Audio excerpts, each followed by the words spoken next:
Well, good morning and welcome to a beautiful early morning broadcast talking about our upcoming rally and also why we now need to exit Nigeria. Mo kí gbogbo wa lẹ́ẹ̀kan sí pé káàárọ̀ àdẹ̀kábọ̀ sórí ìkànnì wa tí à ń pè ní Koikimedia, bringing the world closer to your doorstep. My name is OLAYOMI KOIKI and it is exactly 4:22 a.m.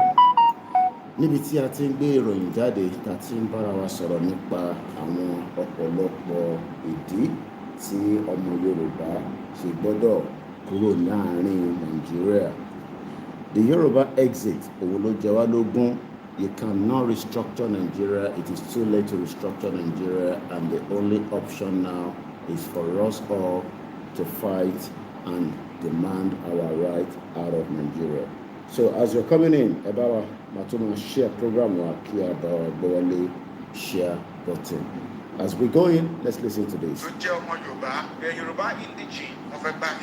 want to talk to you all. And I want you to listen and accept what I'm about to say. I said they are already usurping you from your villages all over Yoruba State. In Ogun State, Osun State, Ondo State, Anambra State, even Anambra State, even the Igbo lands as well. People are already entering those places. And they're already overtaking you people in your various states. What we are saying right now, this is not about religion. Christian, whether you're Christian, Muslim, or you're Muslim, and whether are Yoruba traditional worshippers, this is that we must band together to fight for our fathers so that they don't overtake us in it. Don't let them use religion to take over our land. All those villages they have taken over in Ondo State, when they wanted to kill, they killed Christian and Muslim alike. They are fighting for the land, they are not fighting for religion. They are just coming through the lens of religion. But I'm telling you all Yoruba, please be prepared. Nigerians as well, please be well prepared so that they don't take you away from your father's land. And calling on to the royalties in your father's land. Your new the Imperial Majesty. Kábíyèsí, we greet you, sir. Please talk about this. New Aláàfin, please talk about this. All kings in Ondo State. Kings in Lagos, Oyo, Osun, please talk about this. Because when the war overwhelms us, we will not be able to do anything about it. Personally, I'm ready for war. I told you the last time that you fortify yourself. Some people will say, why will a pastor utter that kind of statement? Please go and fortify yourself. Because when war comes, I will drop my Bible. I will go and fight for my father's land. When the Christianity came into Nigeria, 1842. It came in 1842. That was when it came in. And the first person to compile the Bible, his name is Williams. They killed him on the 6th, 1536. They burnt him. The person that compiled the Bible for us. So don't let us put religion into our culture or fight for our father's land. I will fortify myself and I will be a leader. And if you can fortify people, fortify them. We will fight that war. I will drop my Bible because of my father's land. Because the Bible says in Hebrews 6 verse 1, it says, set aside the teachings of Christ and let us do what is wrong. We will now put it aside. Let's fight for our father's land. And we tell Jesus to help us. To help us in the work for our father's land. That's what we are going to do. Mo kí gbogbo wa, mo ní ẹ káàárọ̀ tí ẹ tún káàbọ̀ sórí ìkànnì wa tí à ń pè ní Koikimedia. The upcoming rally and also why we need to exit Nigeria. Òun ni àkọlé ètò ti tàárọ̀ yìí. Ẹ bá wa gbé ọwọ́ lé share button. Mo kí wa lẹ́ẹ̀kan sí bí ẹ ṣe ń wọlé. bí ẹ ṣe ń darapọ̀ mọ́ wa. Mo kí wa ní kíkí ọlá, kíkí ọlá. There is no land called Nigeria. There is no language called Nigeria. There are no people called Nigerians. We are only deceiving ourselves. We are not Nigerian. Okay, where is Nigeria? As in, where is the land called Nigeria? What is the Nigerian language? We are nations that have been forced together to live in one pathetic country. So anybody who goes there today to say, pray for Nigeria, that person is just deceiving himself, because the people who want to be that Nigeria are not sat down to agree if they want to be Nigeria. Mokiwale and Konsi, as we are now almost ready on all our platforms. We're streaming on the MixLR. We are live on the YouTube. We are live on the Facebook. We'll be live on the Twitter. We're live on Twitter space. My name is OLAYOMI KOIKI. Atiwa nínú danger, the only option is not to think about election again in Nigeria. Ọ̀nà tó kù nísìn òun ni kí gbogbo ọmọ Yorùbá sowọ́ papọ̀, lọ́mọdé lágbàlagbà lọ́kùnrin lọ́bìnrin. Nigeria ò lè ṣiṣẹ́. I'll be telling you, Boko Haram in Lagos State. Our Boko Haram has now been confirmed to have been found in Lagos State. There was also an explosion in Ikeja. A lot of us did not hear about it because it seems the news in Nigeria wọ́n máa ń fi dèmọ́lẹ̀. All these I'll be telling you, níbo ni explosion ti ṣẹlẹ̀? Is it a bomb explosion or is this just an ordinary explosion? Gbogbo eléyìí la máa discuss láàárọ̀, but most importantly, how prepared are you for the upcoming rally? Rally will come up very soon. We don't know the date yet. No matter when the date is going to come. Are you is the question. Let's go with this. We come back.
Ṣé Islamic agenda ṣé ó ti finally wọlé sí ilẹ̀ Yorùbá àti Nigeria? You can use Islamic certificate láti fi wọ nursing school. Àwọn wo ló wà behind it? Ta ni ó initiate? Kí ni reason tó jẹ́ pé Islamic certificate nìyàn lè fi wọlé sí nursing school as against WAEC àti NECO? Ṣé láti lè get many more agenda tí a ti ń sọ pé the Islamic agenda is real? Ọ̀pọ̀lọpọ̀ ọmọ Yorùbá tẹ̀ sọ pé the agenda is not real, pé káyé máa dẹ́rù bá àwọn èèyàn, pé that agenda is not real. The devil of Sokoto, mo sọ fún yín, for the last 4 years we have dealt blow pẹ̀lú wọn. Àti fojú ẹ̀ wọn máa bo. I am talking about Sultan of Sokoto. I call him the devil of Sokoto. Rather than kó condemn àwọn terrorists tó ń pa wá ní gbogbo inú Nàìjíríà títí dé ilẹ̀ Yorùbá, ó ní àwa tá à ń sọ̀rọ̀ lórí social media gangan ni terrorist. Wow, what an interesting time to be ahead, to be alive. I'll be telling you all this. How prepared are you with your family, with your community, to make sure that the upcoming Yoruba Nation rally, you will play your own part. Ẹ̀yin náà máa play part tọ̀dọ̀ ti yín. Gbogbo eléyìí ni ta tó fẹ́ gbé yẹ̀wò ní àárọ̀ yìí, à ń bọ̀ àti dé.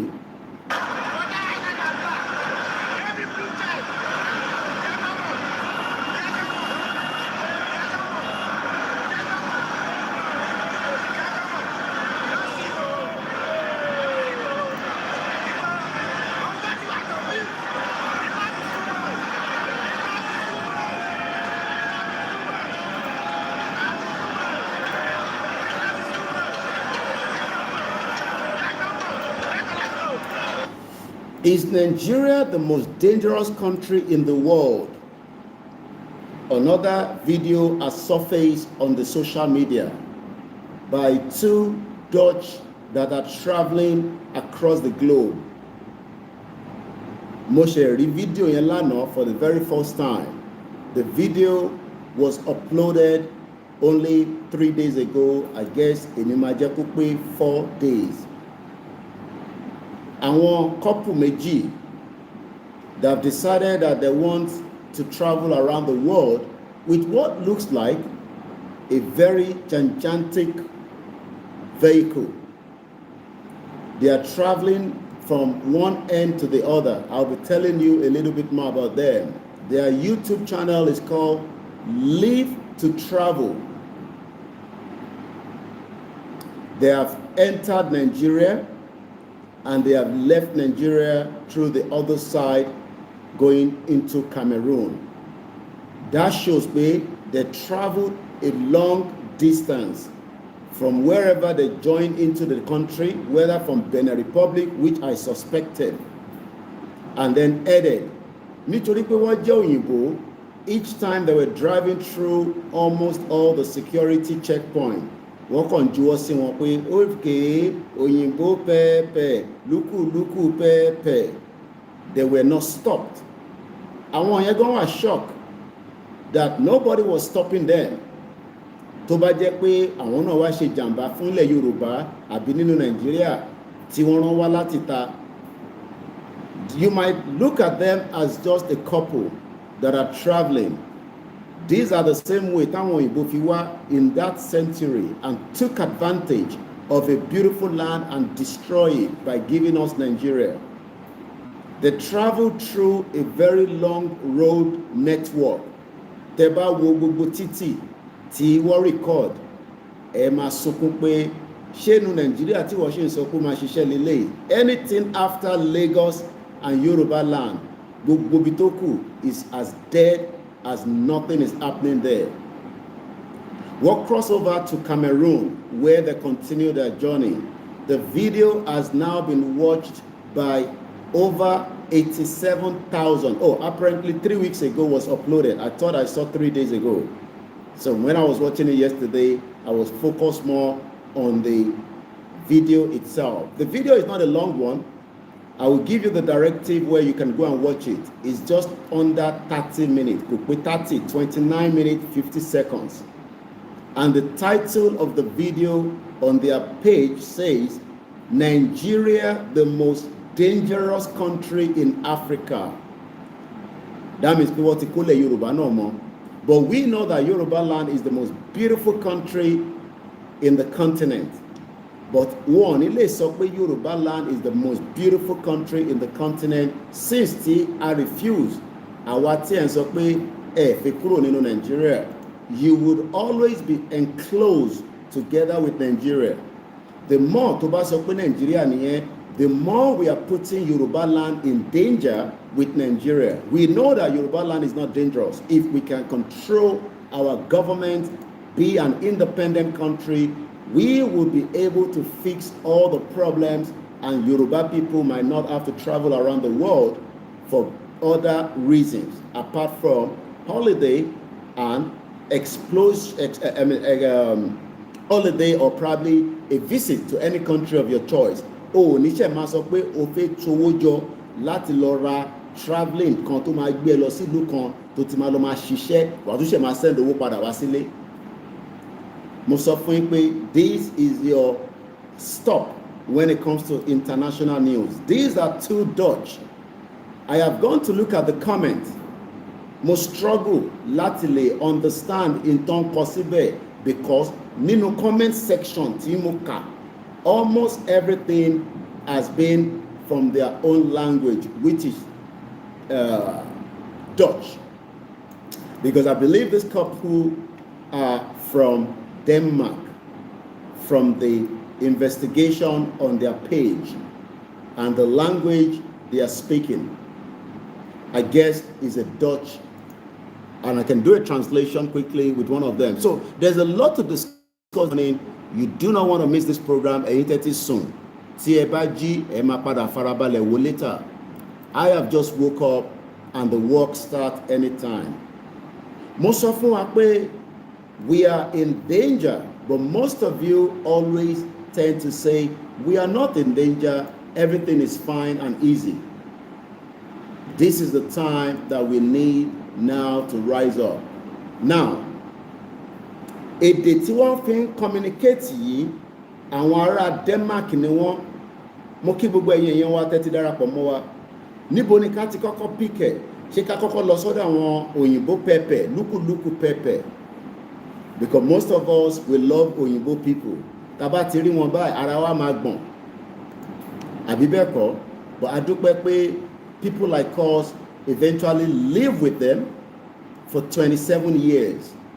Good people, but evil government that they have that destroy our own heritage, our own urbans, our own ways of life.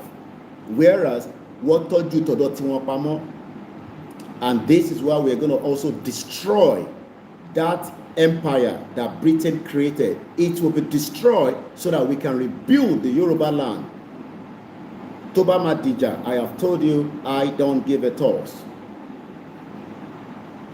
So Kalomamura Sile. Because I don't want to be in a country where Oyinbo people will come and tell us after over 100 years plus, Oyinbo Kontuma Ama sọ fún wa pé Nigeria is the most dangerous country. After the Dawala Sile, àwọn ọmọ tí wọ́n wá ń káàkiri with a nice passport, nobody's checking them. Tó bá jẹ́ pé mi ni mò ń travel along that route, I would have been stopped multiple times because ọmọ Nigeria ni mí. But because these are Oyinbo people, they can move around anywhere they like without no stop or check. They were eventually stopped, I believe, by some vigilante, but they were shocked. I'm sure some of them, maybe they didn't tell us that they were asking for money. It's a big truck on drive, another motor lane, to tell you how gigantic. We are talking about a massive truck. You need to watch the video. I recommend you go and watch it. Ẹni tó ń ṣe fídíò yẹn gan kò gbọ́ òyìnbó púpọ̀ because èdè tó ń sọ nílùú ẹ̀ kò kí ń ṣèdè òyìnbó, but wọ́n fọ́sọ̀ òyìnbó láwa lórí. Ìwọ wa máa sọ òyìnbó ọ̀pẹ rẹ̀, ẹ wá máa ní bàbá mi ọmọ Adéyẹmọ gbọ́ òyìnbó. Àtẹ̀wá dúpẹ́ pé bàbá wa Akíntóyè ti prove pé 1000 professor kò ní ẹgbọ́n àti ìmọ̀ àti òye tí Ọlọ́run fún olóyè ọmọ Adéyẹmọ Ìgbòho Òòṣà. 1000 of them do not have the capacity, nítorí pé akọni ọkùnrin ni. Tó bá dẹ̀ ní pọ́kùnrin ń bẹ nílé, Ìgbòho ń bẹ nílé, kọ́lọ́run Elédùmarè kó bá wa dúró tì í, kó wà pẹ̀lú ẹ̀, kó má fi sílẹ̀, kó bá wa ṣe gbogbo in tó máa jẹ́ kí ó easy fún, káwa náà jẹ́ kó easy fún, torí kò lè dá ṣe, kò dẹ̀ náà ń fẹ́ dá ṣe. Ìyẹn la ṣe ń sọ fáwọn tó kù náà tó lágbára, tó nímọ̀, tó lóye. Mo kí ẹ̀yin tẹ́tí darapọ̀ mọ́ wa, mo kí bàbá mi Waris Jinadu, mo kí ìyá mi Àjọkẹ́, mo rí yín lórí Twitter space. Èmi ọmọ yín náà ni mo ti jí o. Ẹ tó bá ní àní dé, òun là ní dé bá. Mo kí gbogbo ẹ̀yin tájọ wà nulẹ̀, mo kí àwa Elizabeth Adesanya. Ẹ bá mi gbọ́ lé share button. Mo ní èmi ni last man standing lórí ìrìn àjò yìí. Mo kí gbogbo ọmọ Yorùbá tó gbà yányán fún bàbá wa Professor Adébánjí Akíntóyè. Ẹni tó bá sì fẹ́ ràn wá lọ́wọ́, we are still receiving donation. Mo kí bàbá mi Theophilus Akíntúndé, good morning. Mo kí ẹ̀yin ti America, mo kí ẹ̀yin ti Canada, mo kí ibẹ̀ ṣe ń wọlé. Ẹ bá wa love, share and comment. Eléyìí ò sọ̀rọ̀ àtúnfẹ́ lọ jẹ́ kí Tinubu dìbò. Àwa la máa stop election by starting that Vigil this year. And only 2 years, but they are also going to kick their campaign as well. Mo kí bàbá mi wà rich jìnnàdù àwọn ní nígbà tá a bá ṣe ná náírà àwa la ṣe ń fún oxygen fún Nàìjíríà but nígbà tó dẹ̀ ti fún wa náwọn alternative àwọn èèyàn condemn wọ́n ní kó má kówó sínú rúbà. So the more we spend the naira, the more we are giving oxygen to Nigeria. And we have to kill Nigeria from different angles because it's a big elephant, but not the kind of killing from Dupe Onitiri. Àwọn kan ní má sọ̀rọ̀ Dupe mọ́, ìyẹn sí nínú picture mọ́. Mo kí ẹ̀yin tẹ́tí darapọ̀ mọ́ wa. Ìrìn àjò Yoruba nation is fight to finish. We will not die in it, but we are ready to leave our souls to make sure that the next generation will never come on the social media and be talking about Yoruba nation. Mo kí gbogbo ẹ̀yin pastors, mo kí gbogbo ẹ̀yin àfáà, mo kí gbogbo àwọn oníṣẹ̀ṣe. Ikú kan ní pa wá, kàkà kíkú pa wá, á pa àwọn ọ̀tá wa. A lot to discuss this morning, and I'm still trying to prepare your mind where we should kickstart. But mo ti kí yín náà tí bá ti gbẹ́nu lé program, I will not be saying Mokele because I am also recording the voice note. Most of you are coming across my voice note, but whether you send it out to your church, to your schools, you are either going to save somebody's lives or somebody might die. I have received the video of the bomb blast in Lagos State. I don't care whatever they're telling you, whatever explosion I hear in the southwest is a bomb blast, as far as I'm concerned. Wọ́n lè sọ fún yín pé electronic will explode. Forget all that nonsense. It's a bomb blast. Mo ti rí tó ṣẹlẹ̀ l'Ékòó. The video has been sent to me.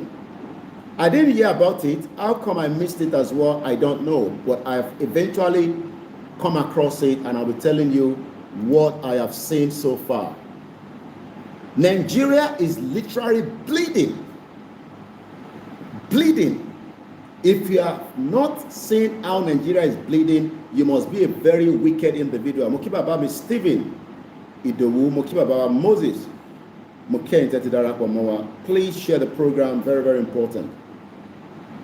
Aago márùn-ún ló fẹ́ lọ lò, very soon wọ́n á máa pèrún. You live in a country where Islam, Christian, and the tradition will live side by side. Ẹ lè lé Islam kúrò nínú Nigeria, nínú ilẹ̀ Yorùbá, but we don't not want an Islamic terrorist to live among us. You cannot chase the Christians away. Because especially condemn ẹ̀sìn méjèèjì tó, you cannot stop people that want to practice it. You cannot stop them.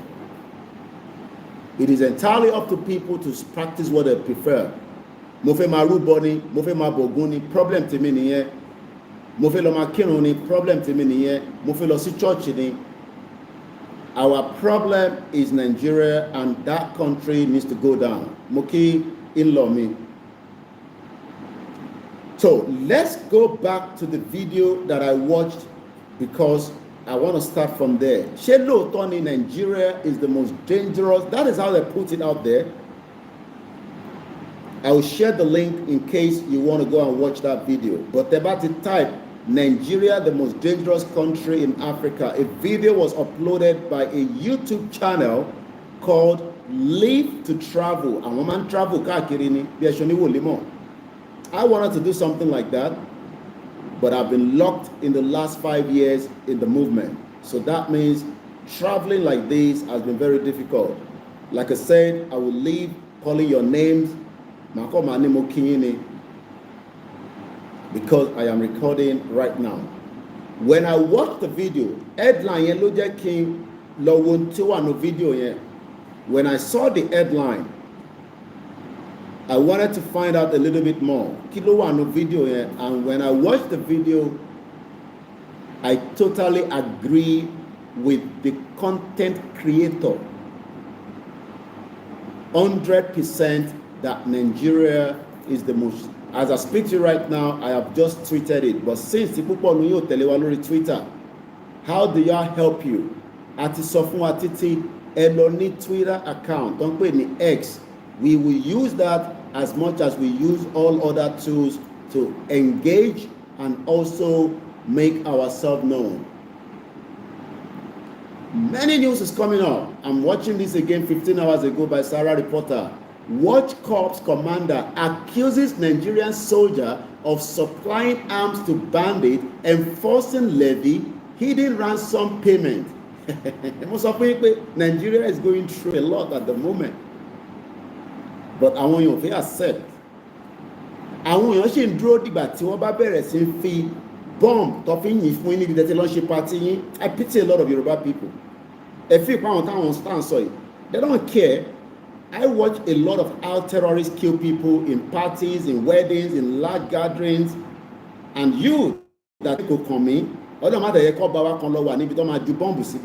are why we are saying that we are currently in danger. But many people still say we are not in danger. So let's look at what the video is all about. The video of these two couples first showed a dilapidated road network of Nigeria, and that is a death trap. When we travel with Babakitoye to Ekiti in February, I have never seen a road network that is so bad like the one I saw Nibata travel in February for the burial. So this particular video was able to show us a road network all the way from wherever they've joined into Nigeria, which I believe is from the Benin Republic border, heading towards Delta State, Tititofide border Cameroon. So you can tell that the video was a long video. They've been able to squeeze it to 29 minutes, and they were also fast forwarding it along the line. The whole road network was so dilapidated, and I can see why many people will be kidnapped along the route when your vehicle is ambushed by the Fulani terrorists. The question then is, what do we do? Do we still manage Nigeria, or do we allow ourselves now to let Nigeria go so that we, the Yoruba people, can have a new country? But Omo Yoruba ni no, we want a new country. We should prefer Nigeria. And you start to wonder, why does a Yoruba man, a Yoruba woman prefer a one Nigeria as against the key Nigeria go live Nigeria, can independent Yoruba country? That question is still $1 million to be resolved. Omo Yoruba ton tako irun pe ki Yoruba dá dúró. This for me, I do not understand. Ago márùn ìtìlú níbi tí mo wà yìí, 4:50 a.m. It is pitch dark. Looking through the window. Very soon, wọ́n máa bẹ̀rẹ̀ sí ń pèrun. Just to tell you that we are not joking when it comes to our awareness on this channel. I can wake up at any time and start creating awareness. Nítorí pé mo mọ̀ pé a ti sùn, a dẹ̀ ti wà nínú ewu, àfi kí Elédùmarè kó jí wa ní kíákíá kí a lè tají before it is too late. And that's the reason why we are doing what we are doing on a daily basis. Mo kí bàbá wa Professor Akintoye, mo dẹ̀ kí gbogbo àwọn tí wọ́n dúró tì wọ́n, mo kí gbogbo group kankan, mo kí wa ní kíkí ọlá. And like I always say, the task ahead is not yet done. Àṣeyọrí ni pé kó declare Yorùbá nation nínú ọdún yìí ní kíákíá, kémi àti ẹ náà lè darapọ̀ mọ́ ìlú tó ń pè ní Yorùbá country. We have every right to make our declaration, but àkọ́kọ́ gbọ́dọ̀ kickstart with the rally before we know what will be the next move. But the next move cannot come forward until the first one is already inside. And what is the first move? We are coming out for a rally. There is a lot of preparation going on behind the curtain, and I can tell you that we must all be fully determined. Mo kí gbogbo ẹ̀yin tẹ́ ń pè wá, especially from Lagos State. People are saying, Koiki, Lagos State is the stronghold of Tinubu, and you must all be ready for Tinubu plan in Lagos State. Mo ní Ọlọ́run ló ní plan, Ọlọ́run ló ń gbìyànjú, but ẹ jẹ́ kí n sọ fún gbogbo ẹ̀yin tí ẹ jẹ́ actors, actresses, and I'm talking about àwọn tó jẹ́ actor tó ń ṣiṣẹ́ fún Tinubu. The Yoruba people are coming out for rally. This is not NSAS. tẹ́ bá pa wá a máa pa yín padà ní o. I have said that so many times. Eye for eye. Eléyìí ń ṣọ̀rọ̀ anything. We are coming out, you're Yoruba people. If you attack us, somebody is killed, we will attack you back and you'll be killed as well. Simple as that. Kò ní kankan nínú. Tinubu kọ́ ló ní ilẹ̀ Yorùbá. Kódà history sọ fún wa pé àmọ́ ibi tí bàbá Tinubu gan ti jáde. So don't come and use Tinubu to destroy what is the future fún ẹ̀yin àti ìran yín. Ẹ gbowó lọ́wọ́ Tinubu kẹ̀dẹ̀ lo ọgbọ́n kẹ̀ fi ṣe. But ẹ bá ní ẹ máa ṣe bíi ti EndSARS, ẹ máa attack ọmọ Yorùbá kan, tọ́mọ Yorùbá kan tó bá attack tó bá kú, we will attack back lẹ́sẹ̀kẹsẹ̀. A kọ́kọ́ dìjà láàrin àwa méjèèjì. I can tell you that. This is not a joke. So ẹ play game yín pẹ̀lú Tinubu kẹmọ tẹ fẹ́ ṣe, kò sí ẹni tó ní monopoly to violence, gbogbo alájọ ní wèrè tó sán lórí. Tẹ bá kó bọn jáde, àwa náà lọ wábi tá ti máa rí bọn àkó jáde. So be very careful. Ẹ má kí Tinubu lóyìn. Tinubu fúnra rẹ̀ bó ṣe wà yẹn nísìn, ó máa kó máa yẹ ní kò mọ́ bí kò àmọ́ tó ń ṣe fún lọ́wọ́lọ́wọ́ ní France báyìí. So gbogbo tó máa lò láyé bó ṣe wà yẹn, tá bá add another 40 years mọ́, ó ti kú dànù, ó ti bá tiẹ̀ lọ. But ilẹ̀ Yorùbá ò ní kú, ó sì máa exist. Even tí wọ́n tó fi bá wa jà gan àtèmi tá bá bára wa jà, a máa lọ náà ní níjọ́ kan. So why ta ṣe fi bára wa jà nígbà tó yẹ pé inta ń jà fún ilẹ̀ yẹn là ń jà fún pé kó padà síbi tó yẹ kó wà kí àṣẹ lè padà sẹ́nu àwọn bá wa. Tẹ́ bá wá sọ pé ìsan lórí pé wọ́n kówó fún yín, ẹ máa attack wa, we will attack you back. Eléyìí ń ṣọ̀rọ̀ ẹnu. Àwọn iṣẹ́ àwọn EndSARS tó máa sá fún yín, tẹ́ bá kó drums kan jáde, àwa náà máa kó àwọn wèrè jáde. Ìyẹn la ṣe ní káwọn ọmọ kankan lọ máa dira, à ń dira fáwọn ọmọ yẹn. Ó ń ṣẹnu, mò ń kówó fáwọn èèyàn kan lọ máa dira. So kẹ́ farabalẹ̀ kẹ́ gbọ́ wa dáadáa. Ẹ jẹ́ ká padà sórí fídíò yẹn lẹ́ẹ̀kan sí. Is Nigeria the most dangerous country in Africa? The answer is yes. O ní láti dispute pẹ̀lú àwọn couples yìí. Nigeria is the most dangerous country, but ilẹ̀ Yorùbá can pull out themselves and then rebuild a security system, a welfare system, education system, healthcare system, láti tọ́jú ọmọdé, láti tọ́jú àgbàlagbà. Èèyàn kan send message sí mi láti Russia. Wọ́n sọ̀rọ̀ pé ká develop local government. Mo wọ́n sọ fẹ́ nìyẹn pé ṣó possible kẹ́ lè develop anything nínú Nigeria. Do you know how many Nigerians abroad tó fi school wọn sílẹ̀ tí wọ́n wá ń fund school yẹn kí àṣeyọrí lè wà lórí school yẹn? There is nothing you can do that will work in Nigeria. Gbogbo wa ta lọ sí school, we continue to pay back to the school so that they can renovate this, they can do this. Everybody picks up a different project. We are doing it, but in the last 4 years, I stopped giving them money from the school. Tèmi lọ tán pé ní Abẹ́òkúta Grammar School tí mo ṣe tán pẹ̀lú àwọn set kan tán pé ní 1995, October 1995. I have stopped giving them money because I left the group since they believe nínú Yoruba nation. But ojú gbogbo wọn ti jà báyìí nísìnyí. I'm sure most of them are struggling. Àwọn kan ní struggle nú wọn because wọ́rọ́wọ́ mú, àwọn kan dẹ̀ ti travel. But àwọn tó wà nílé àfi kí ẹ máa rí jẹ lẹ́ẹ̀mẹ́ta lójúmọ́ kí business yín kó dẹ̀ máa operate. Because mo sọ fún yín nínú group nígbà yẹn ẹ̀ ń bá mi jà. Ojú gbogbo wa ti jà báyìí nísìnyí.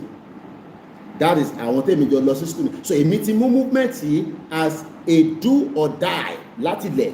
But ẹ̀yin kan lẹ ṣe ń mú ní surface. Nísìnyí gbogbo èèyàn ti wá realize pé problem to one in Nigeria. So that is on that. Let's move swiftly because there's a lot of areas to cover. À ń gbọ́ pé the Nigeria nursing or midwife, the Nigeria midwife, number, I want to get the story out because this also is one out of the many agenda. We keep telling people that there is an agenda. There is an agenda. Ṣé làwọn èèyàn sọ pé kò sí agenda? Àwọn ní kò jẹ́ agenda o. So possible, you know, journalist kan tẹ̀ ń béèrè lọ́wọ́ ìkan náà àwọn bàbá wa pé so possible pé kí wọ́n islamize Nigeria ọ̀dẹ̀ lọ́wọ́ Turkey. Nigeria is just less than Turkey. Turkey was never a Muslim country until tí wọ́n gbà mọ́ wọn lọ́wọ́. Lẹ́ni nísìn gbogbo Turkey pátá, half of them if not more are all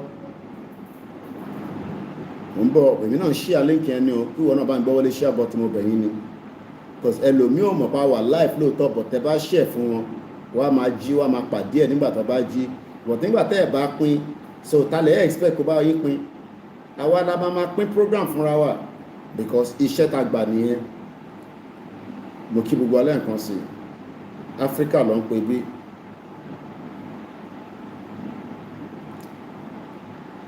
And now I can use this phone to start the Twitter. It's a little bit warm, but kila ma ṣe sí, even though we fan were on, but it's still not working enough to cover the heat. Not there for a low air condition, so we manage what we have, and I cannot reduce the fan because the heat is just too much. Now let me move swiftly because I want to talk about the other area. In your gradually we are winning the race, yes, because Devil of Sokoto akẹ́yìn tí ẹ wà ní Ìkàrẹ́ Àkókò. I got to Àkókò sometime in 2017 or 18, I can't remember. Wọ́n ní wọ́n ti installed Olúkàrẹ́ of Ìkẹrẹ́, installed the Bàbá Ìwé of Ìkẹrẹ́ Àkókò. Mo pè gbogbo ẹ̀yin bàbá tí wọ́n install yìí ẹgbẹ́ ní sókè fún Yorùbá nation. Mo gbọ́ pé according to the news coming out, convoy tí ìyàwó Tinubu Rẹ̀mí Tinubu tó fi gbé láti airport ní event tó fẹ́ lọ ṣe l'Ondo state, ó pa Saratu ní around Ọba Ilé nígbà tí wọ́n ń gbé convoy president ìyàwó president. They are used to that. It's not the first time tó ń pààyàn. That is how evil the Nigerian government is. Àwọn náà ni wọ́n náà fẹ́ ṣe àǹfààní fáráàlú. How can the wife of the president be coming to a state and we are losing somebody? Ṣètúrí pé ó ti di how many Yoruba people that have been killed nígbà tí ìyàwó tí Tinubu ti dé government. Let me quickly read the story as we have it coming from the Koikimedia international news website. Breaking: Nigeria First Lady Rẹ̀mí Tinubu convoy kills a 7-year-old girl in Ondo State. Is it possible that our own government in the UK is going to Huddersfield or visiting another part of England, and the convoy that they are driving in eventually killed a citizen? Is that possible? It shows that Nigeria is the most dangerous country in the world, just like we said at the beginning. Go and watch the video. I've already shared the link on. I can't share the link on YouTube, on Facebook, but I'm going to share the Twitter, and I can share it back into the comment section of the ongoing program. But the title of the YouTube channel is the topic of that video is Nigeria. If you type it, you might bring a lot, but this one is two couples that are traveling across the length and breadth of Nigeria to get to Cameroon border with a massive truck yẹn tóbi tó ń pé táyà kọ̀ọ̀kan fẹ́ tó yìí ó ju táyà àwọn normal Dangote vehicle yẹn lọ. Kódà imagine that kind of vehicle, they have to repair one of the tires. That shows how bad the roads are, because we're talking about a very monster tires, yet that tire needs to be fixed along the routes because over puncture. If that's Nigeria, so you can imagine. And in that vehicle, they had another vehicle. Dubai, you know those kind of small vehicle that you ride in the sand. They had that same vehicle at the back. So what that vehicle is for, when they get to a particular country, they can bring that one down and use that to go around different places and come back and put it back on again. That is how big. It's a monster. A low video here, if you can have that chance, is under 30 minutes. I recommend you go and watch it. And I was just going to quickly tell you before we move away from there, there was a comment that I saw from one of their people. All their languages are in Dutch. As of the importance of language, so I have gone to Google to do a translation of this. Oh, apparently it's a German language. Google detected as German. But anyway, the meaning of that is your trip is a real expedition. This trip is really good. Congratulations. Your trip is a real expedition. So for them, the real expedition is Nigeria is the most dangerous country in Africa. So you are expecting their citizen to come to the most dangerous country. I want to take a risk in it. And it's a very huge risk. And when I was telling one of my uncle last time, it says that they will be protected by their government in any way or how.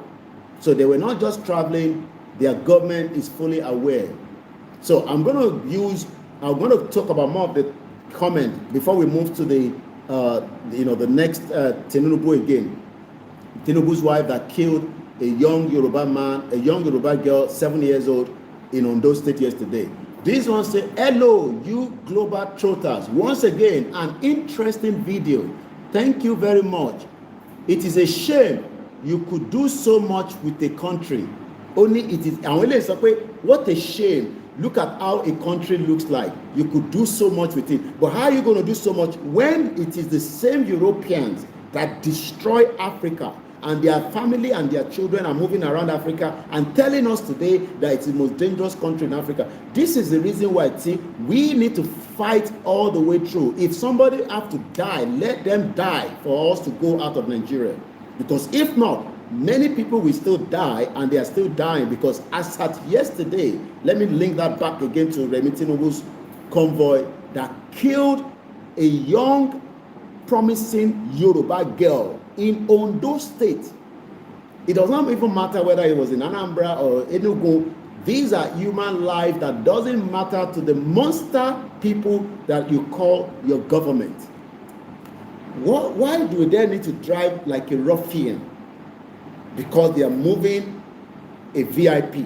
Shebi was driving in America. Is it when they are moving the American, even Donald Trump, that is the most important president, and Russia and German and the rest, they don't drive like a stupid people, but it is only in the most dangerous country. So you that you are saying that Kokwen, hear this news coming from Ondo State as it was updated on our website. You don't even go on our website, but you are used to going to the fake chat room and website instead of you to follow Koiki International News. Kelimon tó ń lọ lágbàáyé, kó ń lọ nínú Nàìjíríà, tó dẹ̀ ń lọ ní around the world, and most importantly, in tó ń lọ nípa Yoruba nation. Let's read quickly. Multiple sources told our correspondent that a butter color Hilux in the First Lady convoy knocked and killed Saratu around Obaile while Remi Tinubu, the president's wife, was moving from the airport to the venue of the event. What event? What a panic. Imagine that. They have not arrived at the event center that Remi Tinubu was going to attend, whatever she was going for. And they have already committed crime. And you now, you will go to your church and your mosque and you say, God bless Nigeria. And you think God is stupid because Remi Tinubu is well educated. She could have told the convoy that, look, we don't need anything more than let's go smoothly. Yes, there is a security threat in the country. We need to protect her so that nobody kill her. But they don't have to protect you. You will be killed. But doesn't mean that they have to drive in a way that have eventually led to the death of a citizen. And that's the kind of country to Tobeka keep. So you are expecting me to be praying every day for Nigeria? Idiot, bomb bastards. Mrs. Tinubu was in Akure on Thursday. Today is Friday. Baraka Jimo for all our Muslim brothers and sisters. This happened yesterday. When I came out in the morning yesterday, and I said that 29,000 people were killed during Buhari, and we have already experienced more than that number during this Tinubu's government. Some of you would have said, look at him again. Kosha like our family Tinubu. Look at him, and you say you are Yoruba, Ontakomo Yoruba. That means I need to add this number to the death of many Yoruba people. And when I was talking yesterday, I did not know that this one was going to happen. We are the new people that you should listen to, not your Babade Boye that cannot come out and defend innocent Nigeria as he did during Jonathan, because Ednu Babaye oti jeri shirishi kò lè sòtòtò mọ́. And the same thing with Yadura. They all want to use Nigeria to continue to enrich themselves and say they are doing philanthropies. We don't need anybody to do any philanthropies. We need to really go back to have a government that can look after everybody. I need the philanthropists anymore. And that goes to, don't even talk about Pastor Bakari. That one doesn't see anything. And the same thing to all those pastors, including Pastor Jerry, every one of them. Even Prophet Ojotaiwo, until they all start talking about the reason why we should live as Yoruba people in their congregation. Anything less than that, pray for Nigeria, I will attack those churches and those mosques. Tinubu's wife in Akure eventually killed a Yoruba girl, 7 years old, a promising Yoruba girl, and you now will say we should keep quiet. She was in Akure on Thursday to flag off the southwest leg of the Renew Hope initiative to improve the well-being of the women and girls. Imagine they are going to improve the well-being of women and girls, and they've already committed a crime by killing a young 7-year-old. So what is the purpose of the event? Most of these are not human people. Remi Tinubu is well educated, and one of her daughter, from information and intelligence to the people that are in that particular unit in London, ó ti run mad. Wọ́n lọ́mọ kan tó ní mental problem tí wọ́n tọ́jú tó. I'm not joking, I'm not making this up. Remi Tinubu visits that hospital in London all the time, and people that work there are the ones that confirm this with me. So wọ́n lọ́mọ kan tí ó ti mu drugs tó ti kúrò láàrin àwọn family wọn.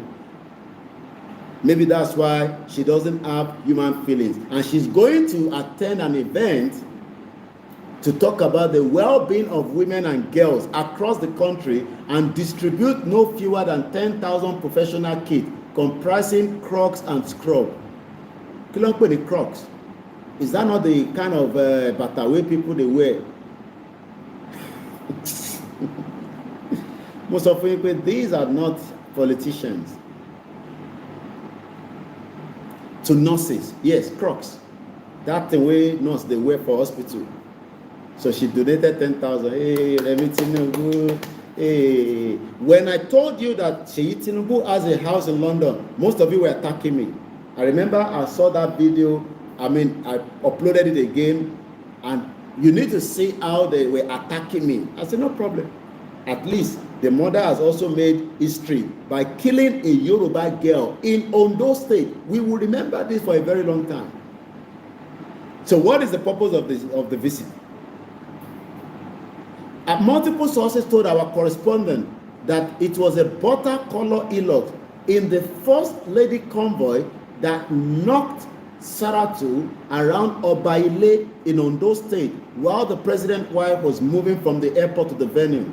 She was a 7-year-old girl by the name Saratu Lawal. A pupil of Islamia Arabic School, Shasha, was knocked down by a butter-color Hilux in the government convoy of Her Excellency the First Lady of the Federal Republic of Nigeria, Senator Oluremi Bola Ahmed Tinubu, who is on an official visit to Ondo State, the source told our journalists. The incident occurred on Thursday, yesterday, the 17th of April 2025, in Obaile, before the Obaile Central Mosque. It claimed the life of the 7-year-old girl, as every effort to save her could not yield the desired result. No hospital now. After they don't kill her, they're not going to stop. Those ones go, they move on. While the people wey the community, they go carry the young girl, put her on Okada. Oya, sorry, be duo. Hey, egba wow. When they get to hospital say we no get tablet. Bam, 7-year-old, gone. We try to hold our emotion on program all the time. Sometimes some of you think when I come here, I'm screaming, I'm shouting, I'm cursing. These are things that flared up our instinct. But I'll hold on to all these. But they will pay back for everything that they are doing. I can assure you, Yoruba people.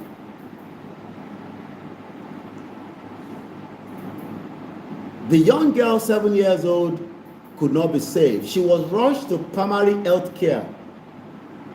The person with motor don't knock. Do you know the meaning of primary health care?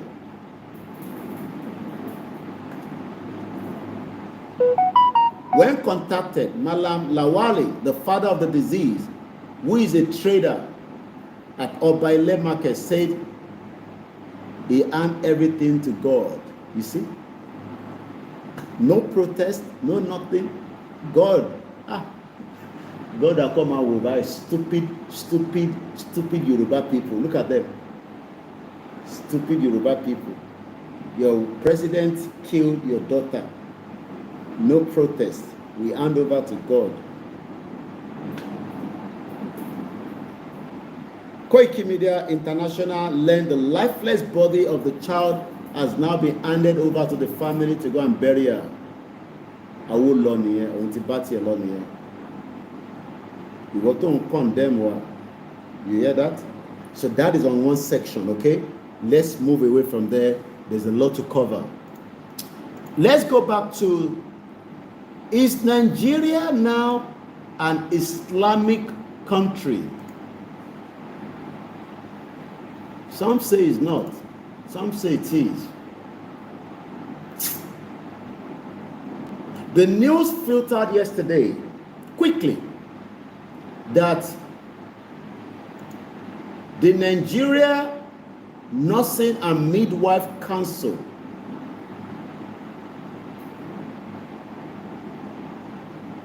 has now approved, bear with me, because I'm sure that I'm charging my device before everything go kaput. But sometimes I might think I'm charging it and they're not charging. So the weather is extremely hot. What can I do? It's called Africa. Sweating so much. Let's look at this. There is an agenda that they want to keep Nigeria to be an Islamic country. Some say, no, there's no agenda. Stop making things up. Everything is fine. All right. Why do we have the Nursing and Midwife Council of Nigeria has now issued a fresh directive reinforcing the acceptance of the Senior Arabic and Islamic Secondary School Certificate Examination as a valid entry qualification into the nursing program? What is behind this?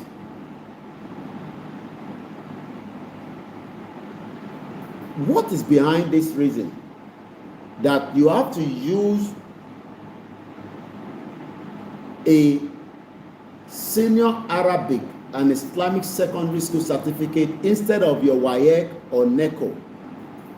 So what he embedded Elemo, let's leave that aside.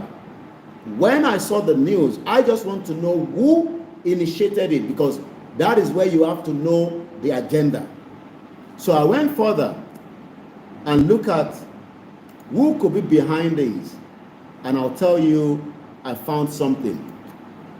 There's a man called Nadagi Mumbo. I want to type it on Google.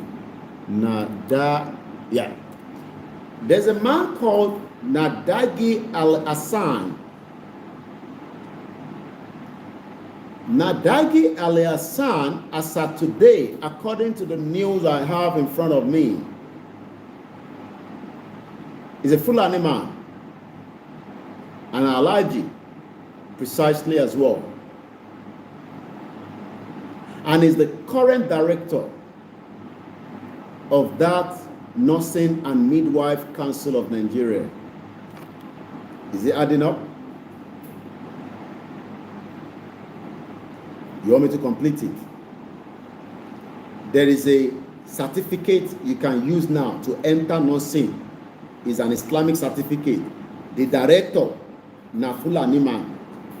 You want me to give you the answer?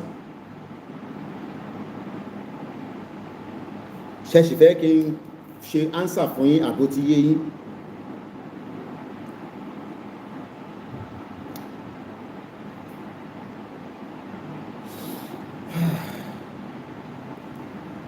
The agenda is coming from different angles, and they are not stopping yet.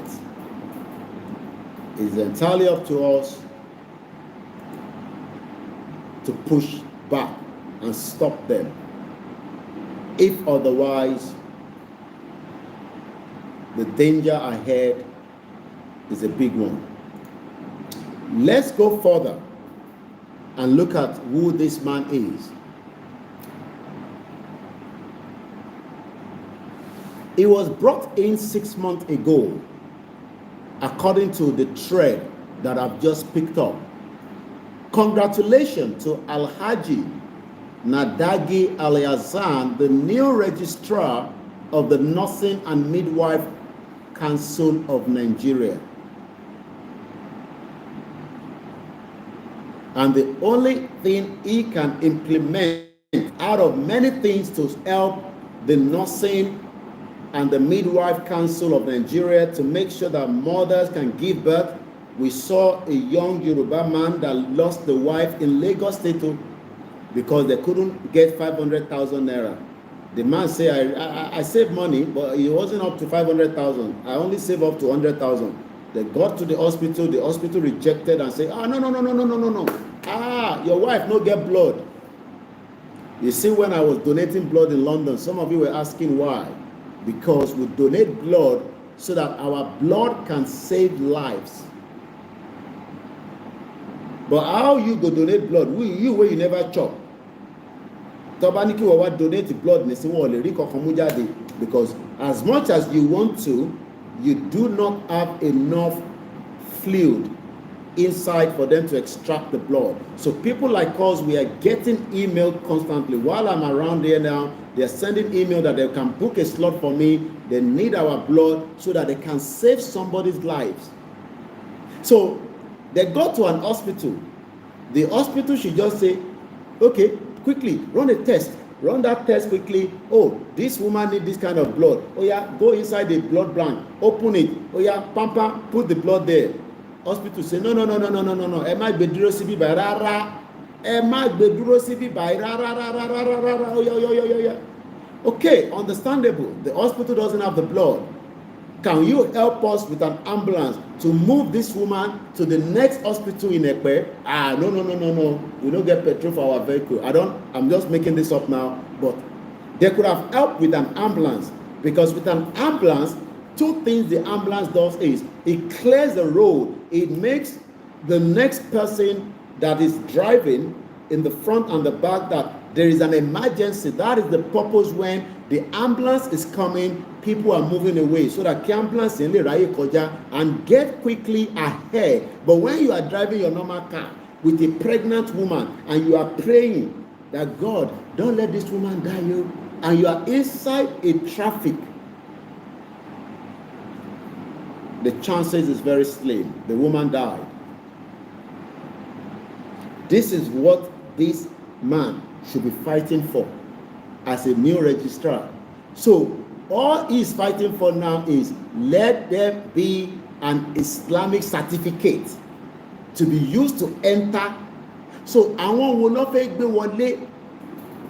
thought we are all well educated from what they're telling us in Nigeria. So are we now saying that the country is divided, that some people are studying Islamic study and they can use that to enter anywhere as a profession?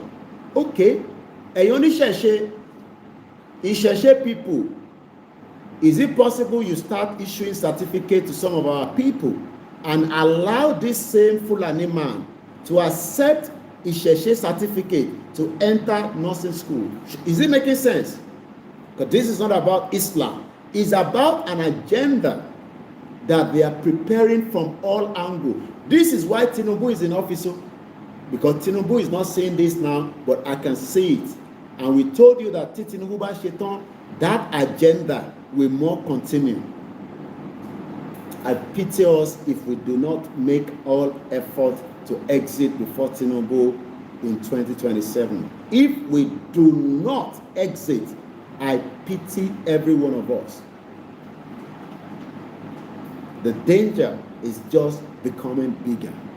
Let's go further and dig a little bit more about this man. I'm trying to find more information about him. What do we know about him? And I'm going back now to see something that has popped up on the Facebook. I'm not sure whether it's the same man.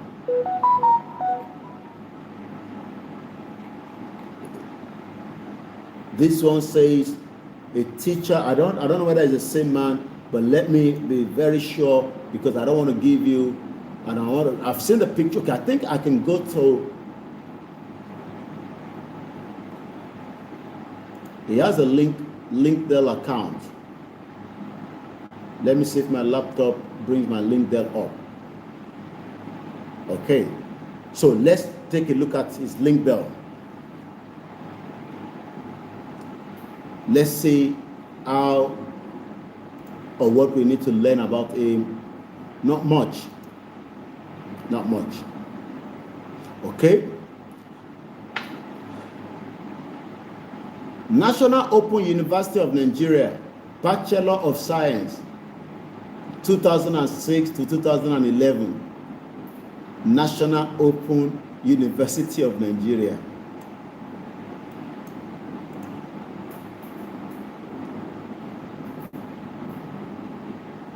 National Open University of Nigeria. Let's go and look at that university. I've just opened their website. The National Open University of Nigeria, our programs are tailored to making learning accessible, flexible, and available at all times. National Open University. Is National, somebody is asking, people also ask, is National Open University of Nigeria recognized? Yes, it's recognized and accredited by the National University Commission of Nigeria. Wow. All right, let's go further. So, this Alhaji Ali Hassan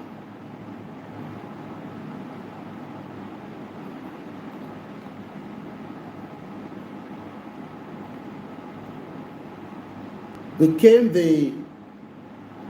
let's go back to their website, the new director. Alhaji Nadagi Ali Hassan, a Fulani man, is currently the nursing director that was brought in 6 months ago.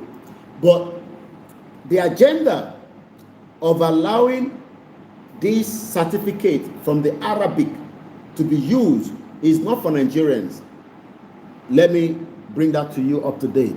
What they are doing is, already we have influx of people in Nigeria that are not Nigerians. Everybody agrees now.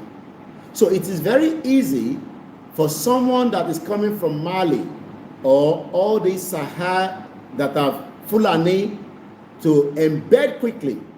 But they'll tell you that Nigerians will also benefit from such. Once again, the agenda is real, but the Yoruba people are sleeping. Now, that is on the particular one. Before we now come to the rally, this program is just going to run, how long have I done now? 1 hour. Okay, we should just have probably a little bit more time as well before we start winding down, because it's just a very early morning nugget, just to keep your brain working. So I have probably about 30 minutes. By 6 o'clock I will end it so that we might come back later for more program. Now let's go to the news that there was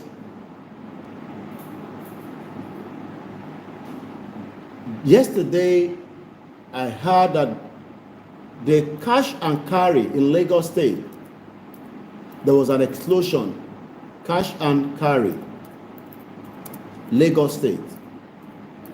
How the news was covered down is what I don't know. Because when somebody sent the message to me yesterday, I was asking, because sometimes we want to verify cash and carry Lagos State explosion. We want to be sure before we come out and say this happened or that happened. So when I received the video, I can show you the video. The video is extremely bold. I can't show the video of the young, I don't know whoever was in that video that was in serious pain for a few minutes.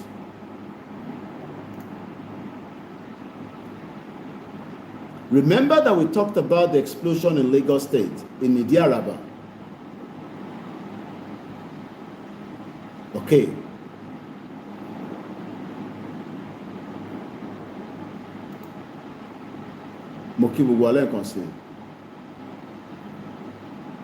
Okay. Now I found even the news is, according to the Daily, panic in Lagos as explosion rocks building. And this was posted on the 12th of April 2025. Panic in Lagos as explosion rocks building. Panic erupted on Friday evening around Ikeja under bridge area following a loud explosion.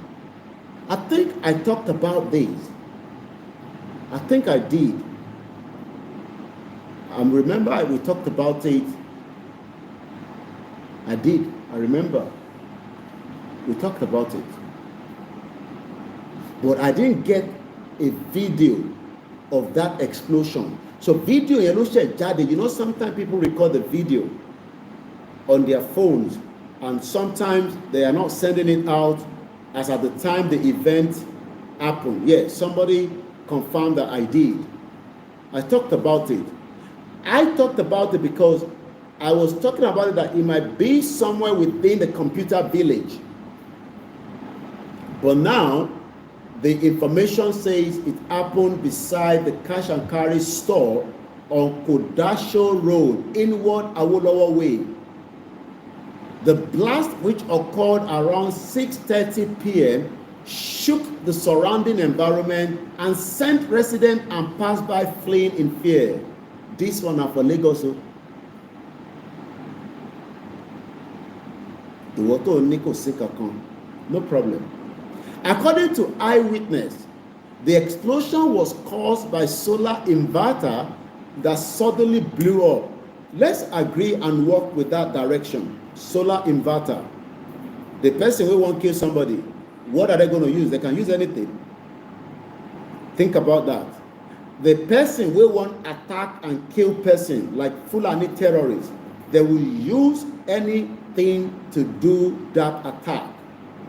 They are not going to use the normal one that you might know.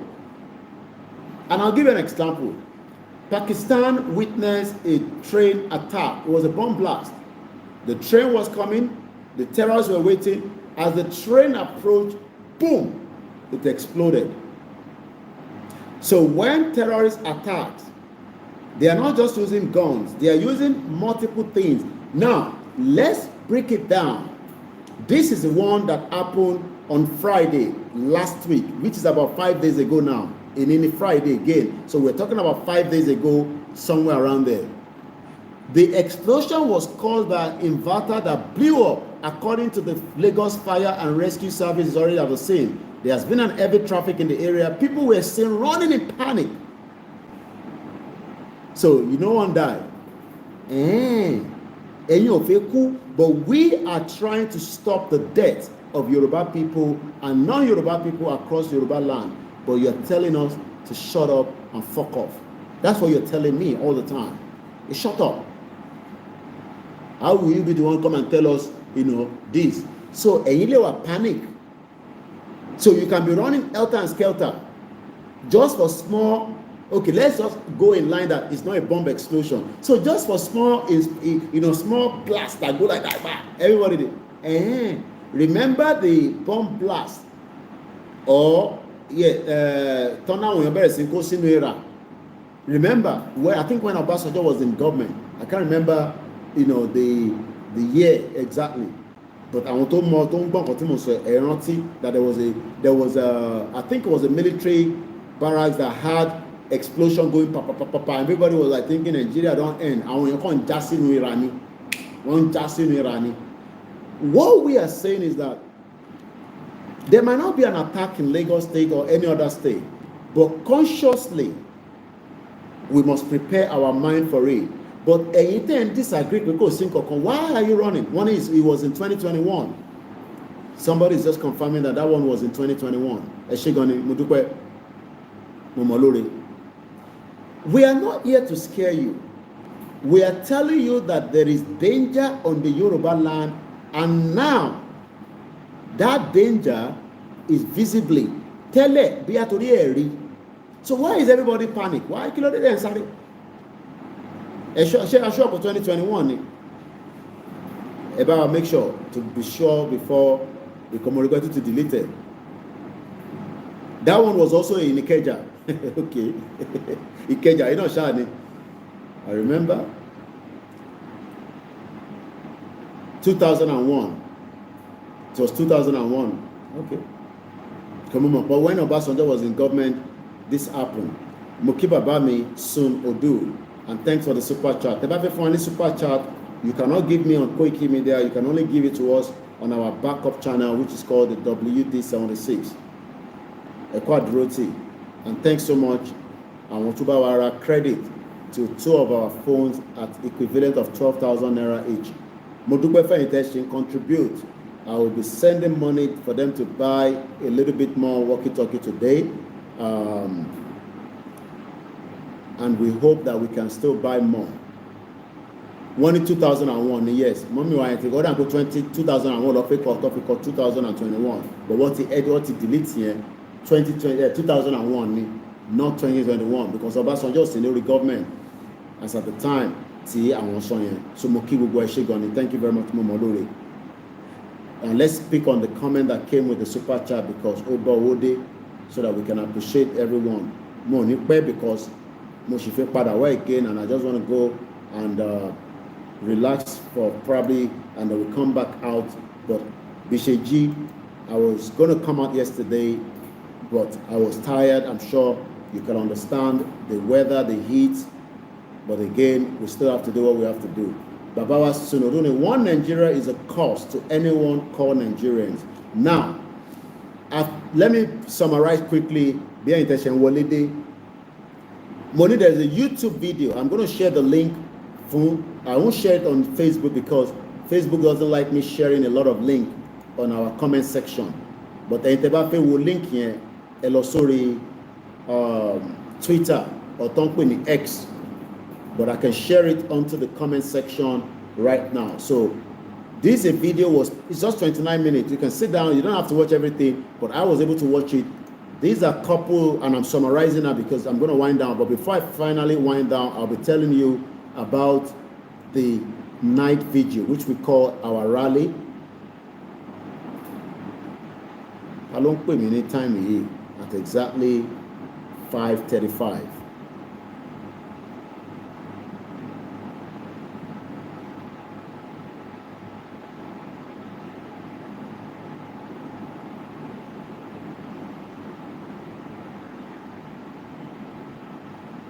That's the reason why I have to turn off my hotspot all the time. Because I don't pay more with time is 5:35. So I don't know why they're calling at this particular hour. That's a real emergency. But that's the nature of the job category. People don't care. Because they don't pay anything. But the stop program can't show anything. I think we're back on the Instagram. Yeah, mo sọ̀rọ̀ nípa a particular YouTube video. I think they're Germans from the language. I was thinking they're Dutch, but Germans they want from the translation that we did earlier.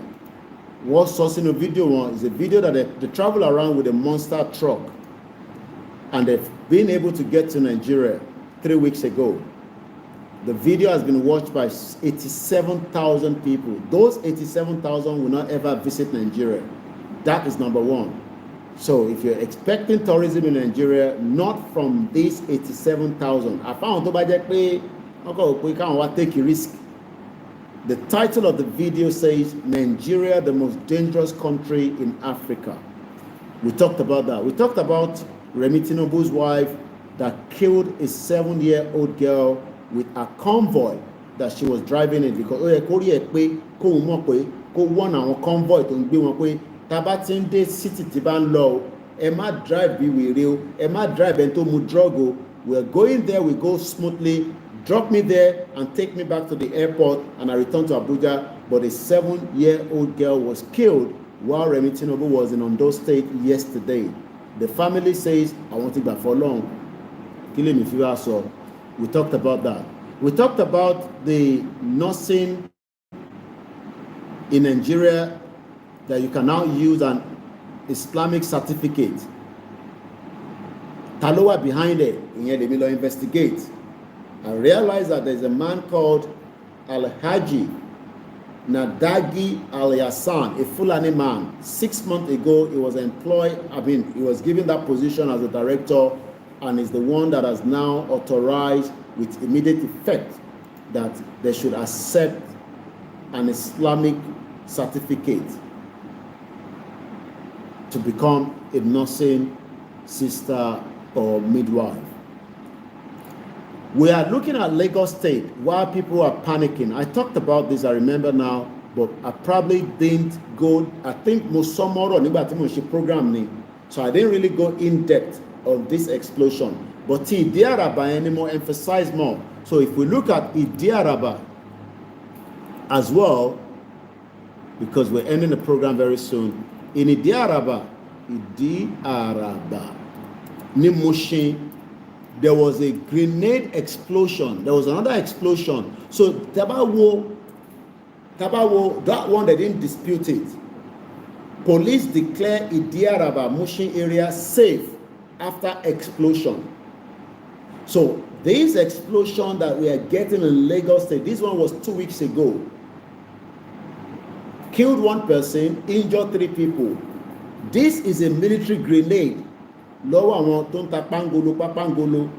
According to the report, explosion in Lagos community kills 1, injures 3 after a scavenger tampered with a military grenade. Níbo lẹni tó ń ṣe scavenger, níbo ló ti pàdé ẹ̀? But since Yoruba people say we should shut up, we want to remain one Nigeria, there's no need for you to be panicked.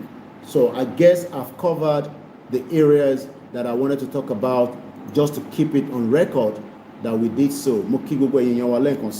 This is Koikimedia, bringing the world closer to your doorstep. Now, the 13 minutes that I have left, because I want to go back and relax again before we have the time to come back later on during the day.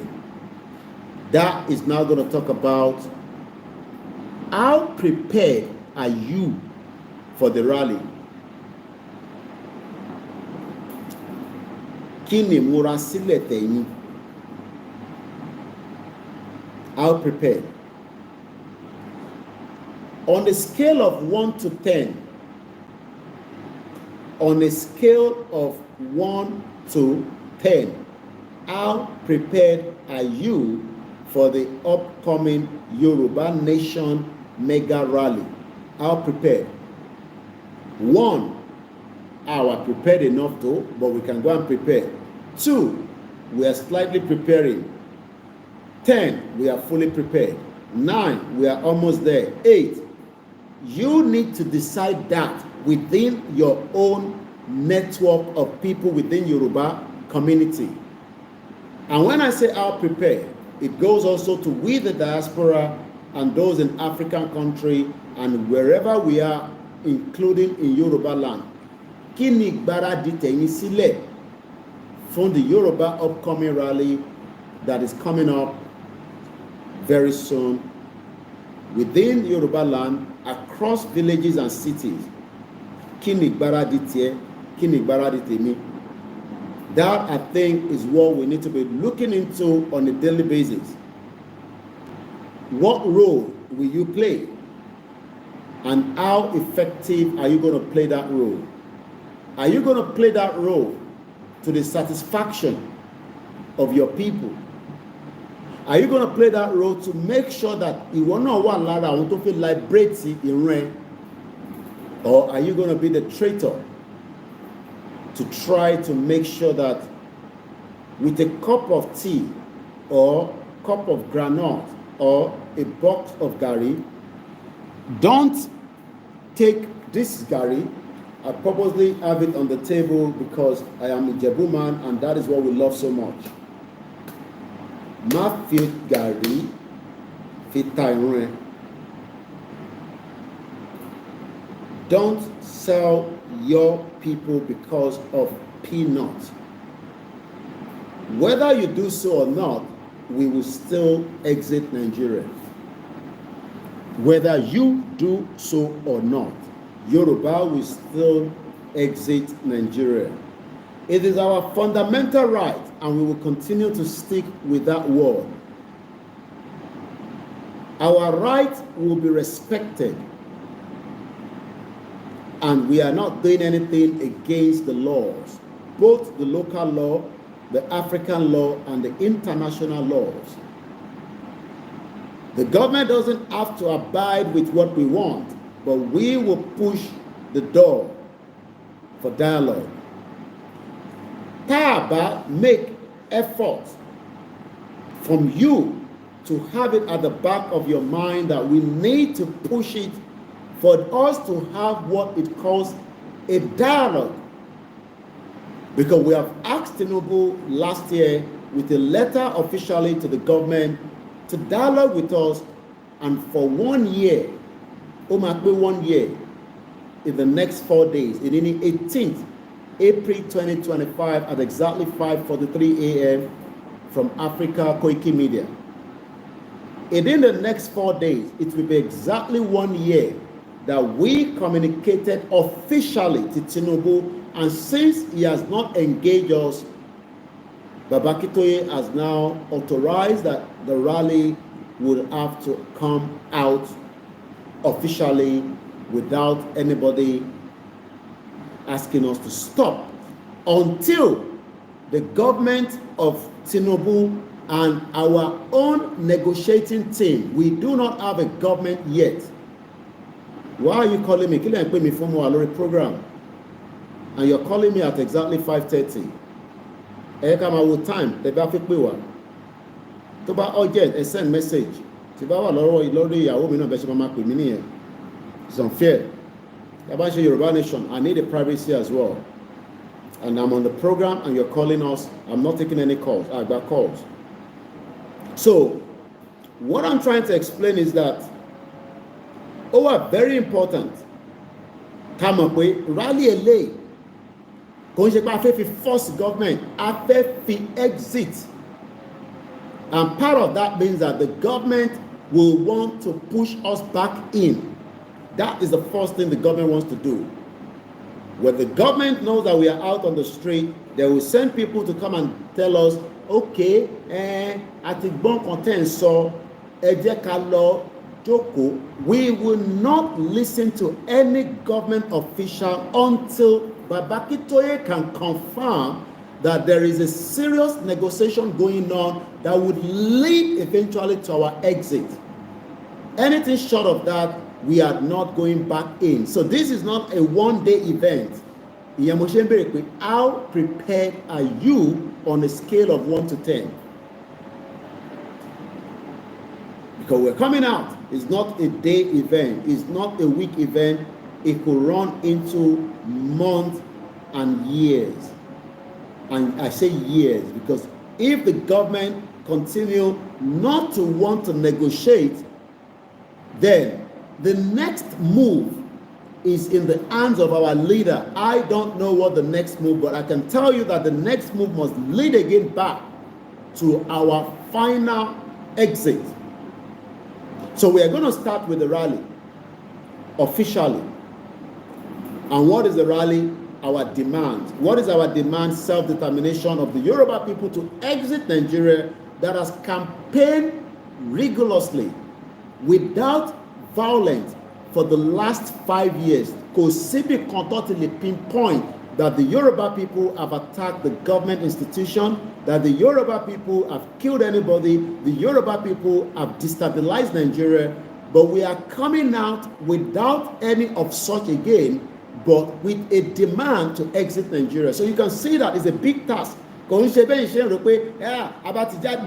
it's going to be a determined situation. And if the country that we are in currently is much going to allow us to remain on the street without interrupting, that is fine. But put it at the back of your mind, there are countries that will pressurize the government to kick us back in. Ẹ lọ dílé mú dáadáa. Àwọn máa wà lẹ́yìn tó máa sọ fún ìjọba pé ẹ lè afford káwọn ará bí wà lójú títì o. You know why? Their businesses will be disrupted. Their agenda will be disrupted. Do we need to care about all that? No. Right now, Trump is destabilizing the whole world and he has not given a mick. There has been a couple of recessions in America. This particular one, Theophil Denison, could be a man-made because of one person, that is Trump. So àwa náà gbọ́dọ̀ ṣe tó máa dùn Nàìjíríà tí Nàìjíríà máa fi realize pé lóòótọ́ la fẹ́ lọ. If we do not do that by stopping every goddamn thing within the Southwest, we are not serious that we want to go.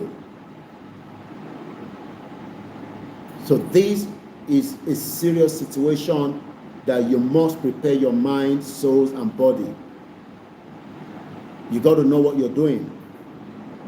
Ilé Ìṣòro Ìgbòho or Baba Akintoye is about me, you, to have it at the back of your mind. Tinubu's stronghold is in Lagos State. Everybody knows that. That is the stronghold of Tinubu because he has used Lagos State to become so powerful in wealth when he came back from exile before 1999 till he left office and hand over to Fashola, the same network of people. From Fashola, they hand over to Ambode. Every single one of them, up to Sanwo-Olu, are paying dividends to Tinubu, and nobody can deny that. They know that the resources of Lagos State is what Tinubu is calling himself Jagaban. And that means we are facing a very hefty fight between Tinubu's team and the Yoruba nation that wants to exit. They already have enough wealth to be used under the guise of being a governor or government of the state. They will use other tools. Láti fi bá wa jà.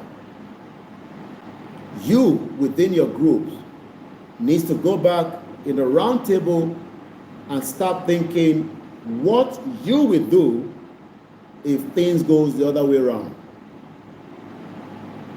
Not what the leader will do.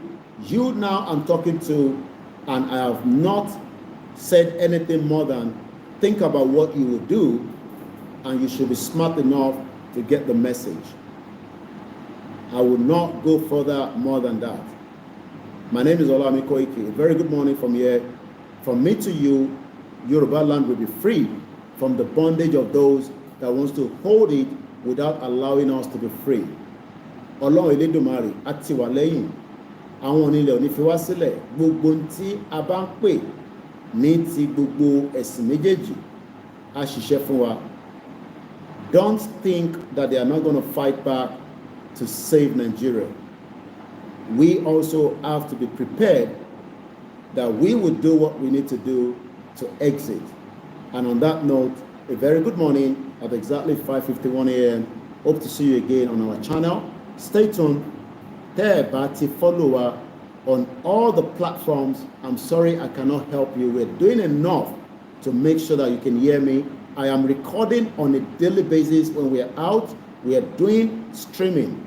I have spent so much money just to be online, and I hope I can still be online, but subject to you and others to continue to support this particular channel financially so that we can do more, and our more can give us the result that we want as Yoruba people. And on that note, a very good morning. God bless Yoruba people. God bless Biafra. God bless the Hausa people. God bless every single one of us. If you still want to get in touch for anything, to support, do so. My number still remains the same, or you can email, or you can get in touch with me however you feel you can. And on that note, have a very good morning. Bye for now.